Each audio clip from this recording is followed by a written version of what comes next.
ធប់បារម្ភរឿងគ្មានអគ្គិសនីរត់ប្រើបរោះម្នាក់នេះបង្កាត់ភ្លើងដោយខ្លួនឯងនៅលើភ្នំដោយប្រើកម្លាំងខ្យល់និងទឹកគាត់បានសាងសង់ទូប៊ីនខ្យល់នៅលើភ្នំដ៏ជ្រៅដែលគ្មានបណ្ដាញអគ្គិសនីនិងគ្មានទឹកស្អាតគាត់បានសាងសង់ផ្ទះឈើដោយដៃរបស់គាត់ទាំងពីរដោយមិនប្រើប្លង់ឬការរចនាអ្វីទាំងអស់គាត់សាងសង់វាចេញពីការស្រមើស្រមៃសុទ្ធសាធគាត់រស់នៅដោយពឹងផ្អែកលើខ្លួនឯងទាំងស្រុងដែលអគ្គិសនីគឺជាបេះដូងនៃអ្វីៗទាំងអស់ស្លាប់កង្ហារចំនួន22បង្វិលយ៉ាងស្ងៀមស្ងាត់នៅខាងក្រោយផ្ទះរបស់គាត់ទាំងនេះគឺជាទូប៊ីនខ្យល់ដែលគាត់ធ្វើដោយដៃខ្យល់បង្វិលស្លាប់កង្ហារដើម្បីផ្ដល់ថាមពលជាប្រចាំថាមពលទាំងនេះប្រើសម្រាប់បំភ្លឺអំពូលក្នុងកាប៊ីនរបស់គាត់និងដំណើរការទូទឹកកកទូរទស្សន៍និងម៉ាស៊ីនត្រជាក់ប៉ុន្តែថាមពលខ្យល់តែមួយមុខគឺមិនគ្រប់គ្រាន់ទេដូច្នេះគាត់បានសម្លឹងរកមើលទឹកអូរនៅជ្រលងភ្នំហើយប្រើម៉ូទ័រម៉ាស៊ីនបោកគក់ចាស់មួយដើម្បីបង្កើតកង់ទឹកសម្រាប់វារីអគ្គិសនីគាត់បានដំឡើងបំពង់ទឹកតាមបណ្ដោយជ្រលងភ្នំដើម្បីឲ្យកម្លាំងទឹកអាចបង្វិលកង់ទឹកបាននៅពេលដែលអំពូលភ្លើងភ្លឺឡើងខណៈដែលកង់ទឹកកំពុងវិល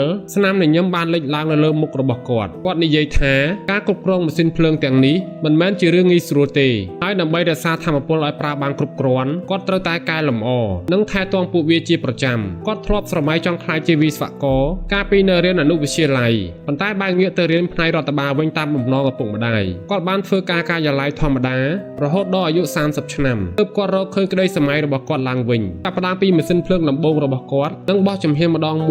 មួយចូលទៅក្នុងតំបន់ភ្នំទាំងនេះគាត់សង្ឃឹមថានឹងរចនាប្រព័ន្ធថាមពលកកើតឡើងវិញដែលមានសុវត្ថិភាពនិងអាចទុកចិត្តបានដើម្បីឲ្យមនុស្សកាន់តែច្រើនអាចប្រើប្រាស់អំណោយផលពីធម្មជាតិហើយអ្នកយល់យ៉ាងណាចំពោះវីដេអូមួយនេះកុំភ្លេចខមមិននៅខាងក្រោម